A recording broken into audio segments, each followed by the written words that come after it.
अस्सलामुअलैकुम नाज़रीन किराम। डेली जना के लिए एक नया व्लॉग लेकर हाजिर खिदमत हैं और हस्ब साबिक मेरे साथ मौजूद हैं हमारे बहुत ही प्यारे रिपोर्टर हैं, सुप्रीम कोर्ट कवर करते हैं। वेलकम करूँगा अख्तर सिद्दीकी साहब आपको। बहुत शुक्रिया। आप बताइएगा, बहुत अहम कार्रवाई अदालत उज़्मा की सुप्रीम जुडिशल कौंसल जो आला अदलिया का एक एहतसाबी इदारा है, उसकी कार्रवाई हुई। बहुत सारी शिकायतें हैं उसके पास। किस तरह की शिकायतों को निपटाया गया और क्या कार्रवाई हुई हमारे देखने वालों को जी, बताइएगा। बहुत शुक्रिया नकवी साहब। हम इससे पहले कि हम शिकायत की तरफ जाएँ कि आज हुआ क्या, मैं थोड़ा-सा सुप्रीम जुडिशल कौंसल की कार्रवाई के हवाले से बताना चाह रहा हूँ। एक तो जो चीफ जस्टिस पाकिस्तान होता है, वो सुप्रीम जुडिशल कौंसल के बतौर चेयरमैन के काम करते हैं। उसके साथ-साथ 2 सीनियर तरीन सुप्रीम कोर्ट के जज उनके साथ होते हैं, जो आजकल जैसे जस्टिस तारिक मसूद हैं और उनके साथ जस्टिस इजाज़ुल एहसन हैं। उसके साथ-साथ जो है वो देखना ये होता है कि जो सीनियर मोस्ट सूबाई हाई कोर्ट्स के जो चीफ जस्टिस साहबान होते हैं 2, वो उसके मेंबर होते हैं, जिसमें आजकल जो है वो पंजाब के अमीर भट्टी साहब हैं चीफ जस्टिस, और दूसरी तरफ जो है बलूचिस्तान हाई कोर्ट के चीफ जस्टिस नईम अख्तर साहब हैं। उसके साथ-साथ अटॉर्नी जनरल पाकिस्तान भी इसमें शरीक होते हैं। उसके साथ-साथ जो रजिस्ट्रार हैं, वो जो है इसके सेक्रेटरी के तौर पे फ़राइज़ सरअंजाम देते हैं। आर्टिकल 209 जो है वो इसके तहत जो है शिकायत जो है वो दायर होती हैं। अगर आम लोग भेजेंगे तो वो शिकायत कहलाएँगी। हाँ, अगर हुकूमत कोई भेजती है तो उसे हम रेफ़रेंस करार देंगे। तो ये तो हो गई सुप्रीम जुडिशल कौंसल की कार्रवाई। और उस हवाले से जब कोई शिकायत आ जाती है तो फिर उसका जायज़ा लिया जाता है कि अगर वो उस पैरामीटर्स पर पूरी उतरती है जो सुप्रीम जुडिशल कौंसल के एहतसाब के लिए लाजमी होती है, तो फिर उस शिकायत को समाअत के लिए जो है वो मुकर्रर किया जाता है। अमूमी तौर पर इसकी जितनी भी कार्रवाई है नकवी साहब, ये इन कैमरा होती है। ये इसको आप डिस्क्लोज़ नहीं कर सकते। हाँ, आज भी सुप्रीम जुडिशल कौंसल की जो कार्रवाई थी, जो इब्तदाई खबर चली, उसके फ़ौरी बाद सुप्रीम जुडिशल कौंसल की तरफ से ये जो है तंबीह जारी हुई पैमरा को और बाकियों को भी कि आप सिर्फ जो है प्रेस रिलीज जब तक सुप्रीम जुडिशल कौंसल जारी ना करे, उस वक्त तक आप कार्रवाई को ना दिखाने दें। तमाम उसके बावजूद सारे चैनल्स तकरीबन जस्टिस मज़ाहिर अली नकवी के हवाले से खबर ब्रेक कर चुके हैं कि सुप्रीम जुडिशल कौंसल ने आज जो कार्रवाई हुई है, आज के इजलास में उनको शुकास नोटिस जारी किया है। इसको हम इज़हार वजूह का नोटिस कहते हैं। उसमें उनसे वजाहत मांगी जाती है कि ये फ़लाँ आपके ख़िलाफ़ जो शिकायत आई ठीक है, है, उसके हवाले से आप क्या कहना चाहते हैं? अख्तर सिद्दीकी साहब, देखने वालों को बताइएगा कि जस्टिस मुज़ाहिर नकवी के खिलाफ किस तरह के चार्जेस हैं। और चूँकि हम देखते हैं कि बहुत सारी ऑडियो कॉल्स भी जो है वो भी सरफेस्ड हुई, लीक हुई, और जिसमें देखा जा सकता है कि उनका एक किरदार जो है वो मुश्तबा पाया गया। क्या कहना चाहेंगे? बहरहाल जी, हम उस पे लंबी चौड़ी बात नहीं कर सकते चूँकि ये इन कैमरा प्रोसीडिंग के हवाले से है। ताहम ज़राए जो हैं वो इस बात के लिए ये बता रहे हैं कि जस्टिस मज़ाहिर अली नकवी के हवाले से काफ़ी सारी शिकायत थी। उसमें जो है जिस तरह आपने कहा कॉल्स का मामला भी था और बहुत सारी चीज़ें भी थी।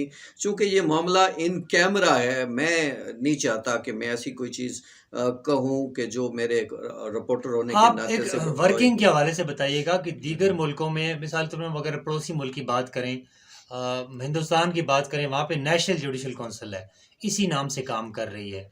और मुझे याद है कि उनकी जो एक कानून साज कमेटी है लोकसभा राज्यसभा की, मेरे ख्याल में लोकसभा की है या राज्यसभा की है, उसके राम जेठमलानी उस कमेटी को हेड कर रहे थे। और ये वो उस ज़माने की मैं बात कर रहा हूँ जब चौधरी इफ्तिखार चीफ जस्टिस पाकिस्तान थे। को गैर फाल किया जी, गया जी, था। उस मुशर्रफ दौर साहब। में उस कमेटी के एक मेंबर थे नाजरीन, सुदर्शन नाचियापान, जिन्होंने एक इंटरव्यू दिया था और पूरा एक प्रोसीजर जो है नेशनल जुडिशल काउंसिल का वो बताया था। जो कि इंडिया में हम देखते हैं कि इंडिया में जो हमारी जो उधर की मुनसफ शाही है, जो उधर की जर्नैल हैं, वो इस कदर ताकतवर नहीं है जिस कदर पाकिस्तान में है। नकवी साहब, वहाँ थोड़ा सेटअप डिफरेंट किस्म डिफरेंट का है है। बिल्कुल। मुख्तलिफ ममालिक में ना तरीक़ाकार ये होता है कि जैसे अमेरिका है, वहाँ पे एक जज पे खुलेआम डिबेट होती है, ठीक है। उसके मुकर्रर होने से पहले। बतौर दरख़्वास्त गुज़ार समझ लें, उस पे खुलेआम डिबेट होती है। जब हर तरह से डिबेट हो जाती है और वो क्लैरिफ़ाई हो जाते हैं, जब वो उसको चुन लिया जाता है, सेलेक्ट कर लिया जाता है, वो पास हो जाता है, तो उसके बाद चाहे सारी दुनिया उसके खिलाफ करप्ट होने के सबूत लेके क्यों ना आ जाए, फिर उसके खिलाफ कोई यानी कार्रवाई डिबेट के नहीं बाद होती। वो यानी कि वो इलेक्टेड हो जाता है, वो उस उसके बाद फिर वो चीज़ें उसके खिलाफ ख़त्म हो जाती खत्म हो हैं, जाती है, ठीक है। ज़रूरत बाकी नहीं रहती। जबकि हमारा प्रॉब्लम ये है कि हमें वो जज विरसे में मिलते हैं कि जो पहले वकील होते हैं और फिर उनका इदारों से ताल्लुक़ बड़ा अच्छा होता है, फिर वो चूँकि सारी तहकीकात इदारों ने करनी होती है उनके अच्छा या बुरा होने के हवाले से, तो उसके बाद चूँकि उनकी क्लैरिफ़िकेशन भी वही करते हैं, तो वो जिसको चाहते हैं, मकसद ये है कि वो बेहतर समझते हैं, तो वो आगे ले आते हैं। लेकिन मुझे अब थोड़ा-सा उम्मीद हो चली है कि जस्टिस काज़ी फ़ाइज़ ईसा ने पहले जब वो बतौर जज काम कर रहे थे, तब भी उन्होंने सुप्रीम जुडिशल काउंसिल की बाज़ चीज़ों पे बड़े जो है वो एक लिहाज़ से एतराज़ात उठाए थे। मगर अब मैं देख रहा हूँ कि इन्होंने आते ही सुप्रीम जुडिशल काउंसिल को फ़ाल कर दिया था। जस्टिस तारिक मसूद को बहुत सारी शिकायत पहले ही भिजवा दी गई थी, जिसमें साबिक चीफ जस्टिस उमर अता बंदियाल हैं, जस्टिस इजाज़ुल एहसन जो इस वक्त सीनियर तरीन जज हैं, जो इस वक्त सुप्रीम जुडिशल काउंसिल के मेंबर भी हैं, उनके खिलाफ और जस्टिस आयशा मलिक के खिलाफ भी शिकायत थी, जो जस्टिस तारिक मसूद साहब ने उनको गैर आईनी करार देते हुए मुस्तरद कर दिया था। ताहम जो इनके हवाले से जस्टिस मज़ाहिर नकवी के हवाले से जो शिकायत गई थी, ना तो उन्होंने उसको मुस्तरद किया था और ना ही उसके हवाले से कोई हमें उसके हवाले से कोई फाइंडिंग हमारे सामने आई थी। ठीक है। ताहम आज जब इजलास हुआ है तो इस हवाले से उन्होंने डिटेल से डिस्कस किया है और जस्टिस जावेद इकबाल की जहाँ तक बात है, वो साबिक सुप्रीम कोर्ट जज हैं, इस वक्त लापता अफराद के कमीशन के सरबराह हैं और पूरे पिछले 11 साल से वो करोड़ों रुपए की इमारत ले चुके हैं और केसों की समाअत भी कर रहे हैं। और मैं ये मज़ीद मालूमात के लिए ये बताना चाह रहा हूँ कि बैरिस्टर एतज़ाज़ एहसन ने जो है सुप्रीम कोर्ट में एक आइनी दरख्वास्त जो है 1-2 रोज़ पहले दायर की है, जिसमें उन्होंने सियासी वर्करों और पिछले जितने भी लापता अफराद हैं, उनकी ठीक है, बाजियाबी के हवाले से सुप्रीम ठीक है। कोर्ट से जो है दरख्वास्त की थी, इस्तदा की थी।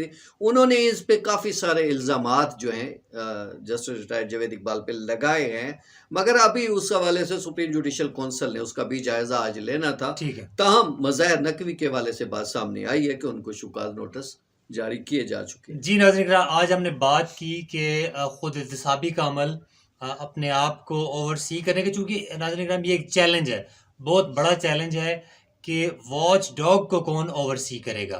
ऐसे इदारे कि जो दूसरों की का एहतसाब करते हैं, दूसरों को राह रास्त पे लाते हैं, उनका खुद राह रास्त पर होना बहुत ज़रूरी है। नकवी साहब, एक मैं एक बात एडिशन करना चाहूँगा, माफ़ी का ख़ासगार हूँ। जस्टिस काज़ी फ़ाइज़ ने जब प्रैक्टिस एंड प्रोसीजर केस की समाअत की थी, तो उनका भी बार-बार इसी बात पर ज़ोर था कि चलो बाकियों को तो हम देख रहे हैं और हम खुद अगर गलती करेंगे, अगर हमसे कोई गलती हो जाए, बतौर चीफ जस्टिस मैं गलत बेंच बना दूँ, मैं बतौर चीफ जस्टिस अगर गलत तरीके से केसेस लगाना शुरू कर दूँ और सारा कुछ कर भी लूँ, तो मेरा कौन क्या बिगाड़ सकता है। तो लिहाजा अगर 2 साथ सीनियर जजेस होंगे, तो गलती का एहतमाल कम हो जाएगा और आपको पता है वो फैसला भी आएगा। बिल्कुल, प्रैक्टिस एंड प्रोसीजर बिल में उन्होंने फ़र्द वाहिद के बजाय ये जो ताकत है उसे डिवॉल्व किया और उसकी जो डेवोल्यूशन हुई वो नंबर ऑफ़ जजेस पे अब पैनल है, एक कमीशन है जो फ़ैसला करेगा सुमोटो के हवाले से और जजेस के बेंचेस बनाने के हवाले से। एक नए अवामी मसले के साथ फिर हाज़िर होंगे, अब तक के लिए इतना ही। अल्लाह निगहबान।